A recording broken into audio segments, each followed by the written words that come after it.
15페이지 마태복음 10장 24절부터 39절 말씀까지 분량이 좀 되지만 우리 한 절씩 교독하겠습니다.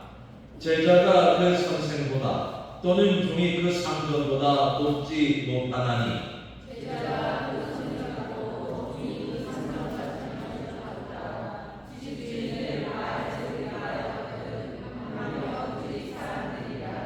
그런즉 그들을 두려워하지 말라. 감추인 것이 드러나지 않을 것이 없고 숨은 것이 알려지지 않을 것이 없느니라.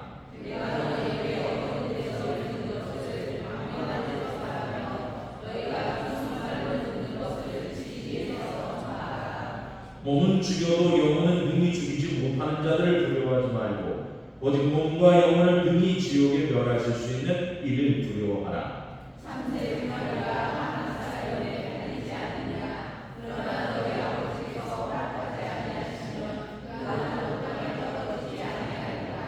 너희에게는 머리털까지 다 세신 바 되었나니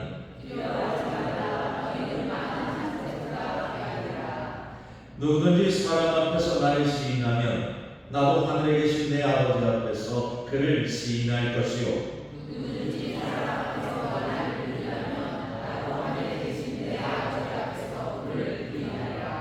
내가 세상에 화평을 주러 온 줄로 생각하지 말라. 화평이 아니요 검을 주러 왔노라. 내가 온 것은 사람이 아버지와 딸이 어머니와 며느리가 시어머니와 돌아가야 하니 사람의 원수가 자기 집안 식구이라. 아버지나 어머니를 낳았다고 사랑하는 자는 내게 합당하지 아니하고 아들이나 딸을 낳았다고 사랑하는 자도 내게 합당하지 아니하며 또 자기 십자가를 지고 나를 따르지 않는 자도 내게 합당하지 아니하리라. 자기 목숨을 얻는 자는 잃을 것이요 나를 위하여 자기 목숨을 잃는 자는 얻으리라. 아멘. 사랑하는 성도 여러분, 맥주감사주의를 맞아 하나님 앞에 나와 예배드리는 모든 성도님들 위해 우리 주 예수 그리스도의 은혜와 평강이 늘 충만하시기를 소망합니다. 오늘 우리는 한 해의 절반을 지나 하나님 앞에 감사의 예배를 드리고 있습니다. 생각해보면 지난 6달은 참 다양한 색깔로 채워진 시간이었습니다. 웃음이 꽃처럼 피어난 날도 있었고 눈물이 빗물처럼 흐른 날도 있었습니다. 기대하며 출발했던 길이 예상과 다르게 흘러가기도 했고 막막했던 순간에 생각하지 못한 은혜를 만나기도 했습니다. 그렇습니다. 우리의 삶은 늘 평탄한 고속도로가 아니었습니다. 때로는 좁은 길을 걸었고 때로는 가파른 언덕위를 올랐으며 때로는 깊은 골짜기를 지나가기도 했습니다.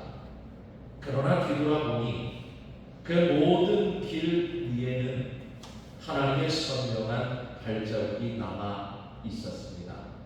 우리가 하나님을 붙든 것보다 하나님께서 우리를 더 굳게 붙들고 계셨고 우리가 하나님을 찾기 전에 하나님께서 먼저 우리를 찾아오셨습니다. 그렇습니다. 맥주감사주일은 바로 그 은혜를 기억하는 날입니다. 수확의 양을 자랑하는 날이 아니라 은혜의 깊이를 헤아리는 날입니다. 그래서 오늘 우리의 감사는 단순히 형편이 좋아서 드리는 감사가 아닙니다. 모든 일이 뜻대로 풀렸기 때문에 드리는 감사도 아닙니다. 성경이 말하는 감사는 눈에 보이는 결과보다 우리를 붙드시고 인도하시고 함께하신 하나님을 바라보는 데서 시작되는 겁니다. 무엇보다 성경의 감사는 하나님께서 지금도 우리와 함께 하신다는 바로 그 믿음에서 흘러나오는 감사일 것입니다. 그래서 눈물 가운데서도 감사가 피어나고 이해할 수 없는 시간 속에서도 감사의 고백이 살아나는 겁니다. 폭풍우가 지나간 뒤에만 감사하는 것이 아니라 그 폭풍우 한가운데서도 하나님께서 함께 하신다는 사실 때문에 감사하는 겁니다. 그래서 결국 감사는 환경에서 시작된 것이 아니라 하나님을 향한 믿음에서 시작되는 것입니다. 오늘 본문을 한번 보십시오. 바로 오늘 본문이 그 믿음의 자리로 우리를 초대하고 있는 겁니다. 예전에 우연히 베르디의 레퀴엠이라는 연주를 들을 기회가 있었습니다. 영원한 안식을 주소서라는 기도로 시작해서 나를 구원하소서라는 간구로 끝나는 곡이었습니다. 가장 인상 깊었던 부분은 진노의 날이었습니다. 현악기, 관악기, 타악기, 거기에다 합창단이 한데 어우러져 마치 천둥과 번개가 몰아치는 것 같은 소리를 쏟아내는데 그 장엄과 긴장감이 온 연주장을 가득 채웠습니다. 진노의 날, 바로 그날 세상은 잿더미로 변하리라. 그 합창단의 가사를 듣는 순간 제 마음에는 십자가 위에 예수님이 떠올랐습니다. 예수님은 십자가 위에서 이렇게 외치셨습니다.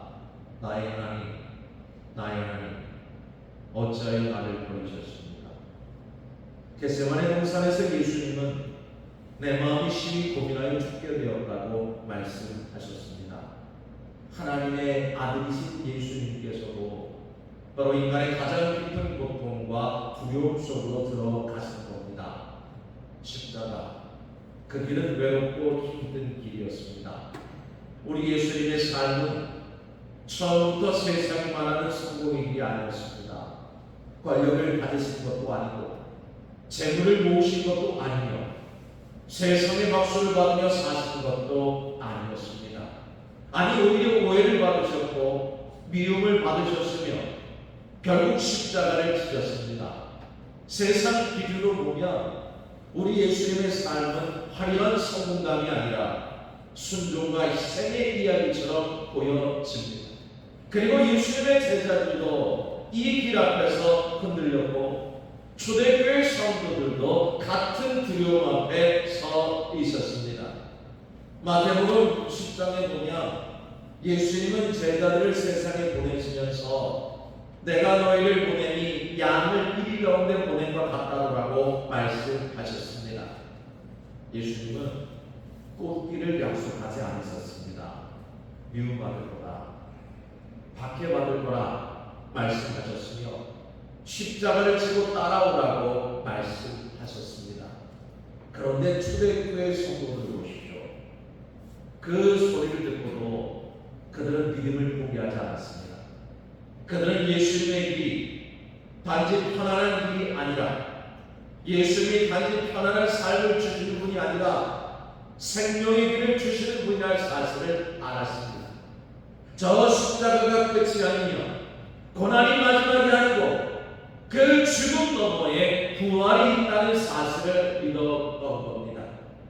제가 여러분께 이 말씀을 왜 드리냐면 바로 이것이 맥주 감사의 깊은 의미이기 때문입니다. 감사는 모든 문제가 해결되었기 때문에 드리는 것이 아닙니다.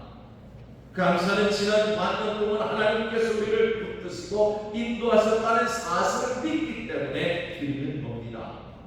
두려움보다 크신 하나님, 저 십자가 넘어 있는 생명, 어떤 상황 가운데서도 우리를 붙드시는 은혜가 바로 감사의 이유인 것입니다. 여러분, 오늘 말씀을 한번 보십시오. 예수님께서는 제자들을 세상에 보내시면서 하신 말씀 가운데 오늘 우리에게를 가장 놀라게 하는 말씀이 있습니다. 34절입니다. 34절 말씀을 한번 보십시오. 내가 세상에 화평을 주러 온 줄로 생각하지 말라. 화평이 아니요 거움을 주러 왔노라. 사실 이 말씀을 처음 들으면 당황스럽습니다.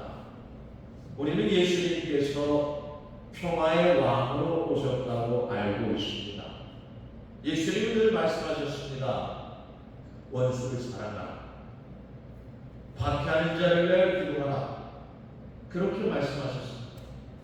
오른뺨을 치거든 왼뺨도 돌려내라고 하셨고, 억지로 오리를 가자고 하면 심리를 동행하라고 하셨습니다. 그런데 그런 예수님께서 나는 화평이 아니라 검을 주러 왔다고 말씀합니다. 여러분, 여기서 말씀하신 검은 사람을 해치는 무기가 아닙니다. 미움의 칼도 폭력의 칼도 아닙니다. 오늘 성경이 말하는 예수님이 말했던 칼은 진리의 칼을 말하는 겁니다. 하나님의 말씀은 언제나 사람의 마음을 흔듭니다. 거짓과 질서를 나누고 빛과 어둠을 나누며 생명과 죽음을 나눕니다. 예수님을 진지하게 따르기 시작하면 이전과 똑같이 살아갈 수 없습니다. 세상은 적당히 타협하라고 말하지만 복음은 진리를 따라 살라고 말합니다. 세상은 자기 자신을 가장 사랑하고 말하지만 복음은 하나님을 가장 사랑하라고 말합니다. 세상은 성공을 최고의 가치라고 여기지만 복음은 생명과 사랑을 최고의 가치로 여겨줍니다. 그러니 여기서 갈등이 생기는 겁니다. 예수님은 가족과도 충돌할 수 있다고 말씀하셨습니다. 물론 오해하지 마십시오. 이 말씀으로 가족을 미워하라는 뜻은 아닙니다. 아니, 오히려 끝까지 사랑하라는 뜻입니다. 다만 하나님 나라를 향한 시선과 가치관이 다를 때 마음 깊은 곳에서 이해받지 못하는 외로움을 경험할 수 있다는 뜻입니다. 겉으로는 함께 웃고 식사하고 대화할 수 있습니다. 어느 식당이 맛있는지, 어디 여행 가면 좋은지, 어떤 드라마가 재미있는지는 이야기할 수 있습니다.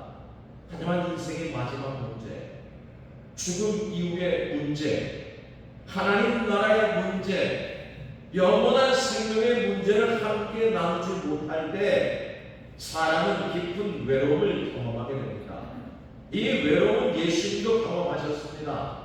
겟세마네 동산에서 제자들은 잠들어 있었고 십자가 아래에서 대부분의 제자들은 떠났습니다.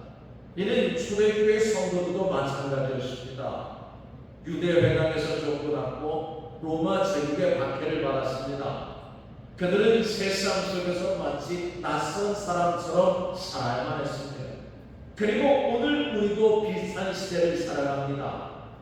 세상은 지금도 하나님 없이도 잘 살아갈 수 있다고 말합니다. 기술이 발전하고 인공지능은 놀랍게 성장하고 정보는 넘쳐납니다. 물론 과학기술은 하나님께서 주신 귀한 선물이기도 합니다. 하지만 이것이 인간의 영혼까지는 채워주지 못합니다. 아무리 많은 정보를 가져도 마음은 공허할 수 있고 아무리 편리해져도 영혼은 외로울 수 있습니다. 그래서 많은 사람이 풍요 속에서 불안을 경험합니다. 웃고 있지만 마음은 지쳐있고 가진 것은 많지만 만족은 없습니다. 그런 세상을 향해 주님은 말씀하십니다. 두려워하지 말라고 말합니다. 오늘 본문 28절을 한번 보십시오. 우리 같이 한번 읽겠습니다. 몸은 죽여도 영혼은 능히 죽이지 못하는 자들을 두려워하지 말고 오직 몸과 영을 능히 지옥에 멸할 수 있는 일을 두려워하라. 여러분, 이게 무슨 뜻입니까? 겁먹지 말라는 뜻입니까? 오늘 이 28절의 말씀은 우리의 시선을 바꾸라는 겁니다. 세상은 몸의 문제만 크게 보게 만듭니다. 건강, 재산, 지위, 평판, 이것이 삶의 전부인 것처럼 말합니다. 그래서 이것을 잃을까봐 우리는 늘 두려워합니다. 그러나 예수님은 더 깊은 차원을 보라고 말씀합니다. 여러분, 사람은 단순히 먹고 살기 위해 존재하는 존재가 아닙니다. 사람은 하나님의 순결을 받은 존재입니다. 몸이 살아있다고 해서 반드시 살아있는 것이 아닙니다. 영혼이 살아야 진정으로 살아있는 겁니다. 영혼이 살아있다는 거 거창한 건 아닙니다. 아름다운 것을 보고 감동할 줄 아는 마음, 그저 작은 꽃 한 송이를 바라보면서 창조주를 생각하는 그 마음, 비 오는 밤 창문을 두드리는 그 빗소리 가운데 이야기에 귀를 기울이는 마음이며 이 예배 가운데 임하시는 하나님의 음성을 들으려는 마음이자 무엇보다 하나님을 향한 갈망을 잃지 않는 마음입니다. 우리는 이것을 영혼의 생명이라고 말합니다. 세상은 우리의 통장을 흔들 수 있습니다. 직장을 흔들 수 있고 건강을 흔들 수 있습니다. 그러나 하나님 안에서 살아있는 영혼까지는 빼앗을 수 없습니다. 그래서 초대교회 성도들은 박해 가운데서 찬송할 수 있었고 감옥에서도 기도할 수 있었으며 죽음 앞에서도 믿음을 포기하지 않을 수 있었던 겁니다. 왠 줄 아십니까? 그들은 이미 세상이 줄 수 없는 생명을 맛봤기 때문입니다. 맥주 감사주의를 맞이한 오늘 우리가 감사해야 할 이유가 바로 여기에 있습니다. 단지 농사가 잘 되었기 때문 아닙니다. 단지 사업이 잘 되었기 때문 아닙니다. 하나님께서 지난 반년 동안 우리의 생명을 붙드시고 우리의 영혼을 지켜주셨기 때문에 우리는 감사하는 겁니다. 수많은 연교 속에서도 무너지지 않게 하셨고 또 설령 넘어졌다 할지라도 다시 일어나게 하셨으며 보이지 않는 손으로 늘 우리를 인도하셨기 때문입니다. 세상은 여전히 두려움을 팔고 있습니다. 그러나 예수님은 두려움보다 더 크신 하나님을 바라보라고 말씀합니다. 세상은 끊임없이 부족함을 말하지만 예수님은 이미 우리와 우리 곁에 와 있는 하나님의 은혜를 보라고 말씀합니다. 세상은 몸만 위해 삶을 살라고 말하지만 예수님은 영원히 살아가는 삶을 말하십니다. 그래서 진짜 감사, 참된 감사는 형편에서 시작되는 것이 아니라 하나님 안에서 살아있는 영혼에서 시작되는 겁니다. 이렇게 영혼이 깨어있는 사람만이 두려움을 넘어 믿음으로 걸어갈 수 있고 세상의 평가를 넘어 하나님의 시선으로 살아갈 수 있으며 저 십자가 너머에 있는 생명의 길을 끝까지 걸어갈 수 있는 겁니다. 사랑하는 성도 여러분, 오늘 복된 이 아침 예수님께서 우리에게 두려워하지 말라고 말씀합니다. 그 이유가 세상에 두려운 일이 없기 때문이 아닙니다. 아니, 예수님은 우리보다 더 깊이 아셨습니다. 겟세마네 동산에서 땀방울이 핏방울처럼 떨어지도록 기도하셨고 십자가 위에서는 절규하시면서 외쳤습니다. 그러나 예수님은 그 두려움에 머물지 않으셨습니다. 그 고통의 십자가를 지나 부활로 나아가셨고 고난을 지나 생명으로 나아가셨으며 절망을 지나 하나님의 승리를 이루신 것입니다.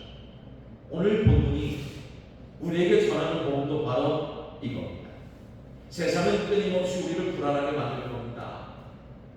건강을 걱정하게 만들고 미래를 염려하게 만들고 경제와 노후를 불안하게 만듭니다.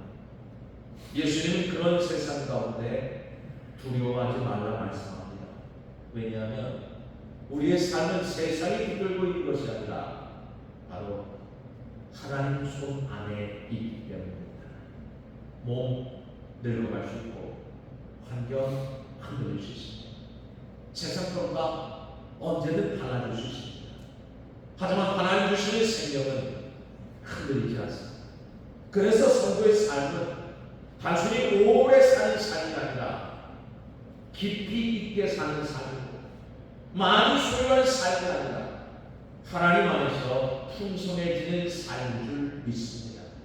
그러기에 여러분, 수확의 크기를 자랑하기보다 보이지 않는 곳에서 우리를 지켜주시고 견디게 하시고 일으켜 세우시며 오늘 이 자리까지 인도하신 그 하나님의 은혜를 기억하시기를 바랍니다.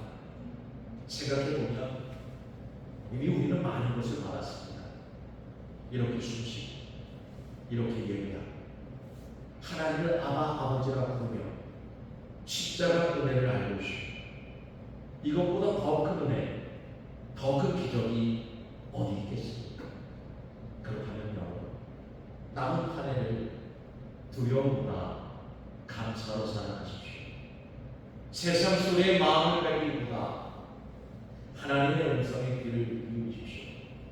눈앞의 현실보다 하나님의 약속을 붙드십시오. 그리고 날마다 하나님 나라를 바라보며 영혼의 기쁨을 잃지 않는 성도가 되십시오. 예수님께서 십자가를 지나 부활로 나가셨듯이 우리의 삶도 고난을 지나 은혜로, 눈물을 지나 기쁨으로, 광야를 지나 약속의 땅으로 인도하실 줄 믿습니다. 여러분 다 한번 따라해 보실까요? 감사합니다. 그렇습니다. 오늘도 감사하십시오. 그리고 내일도 감사하십시오. 감사는 형편이 아니라 우리를 붙드시는 하나님을 바라보는 믿음의 고백이기 때문입니다. 그 믿음으로 날마다 감사하며 살아가는 복된 성도들 되시기를 주의 이름으로 축원합니다. 이제 우리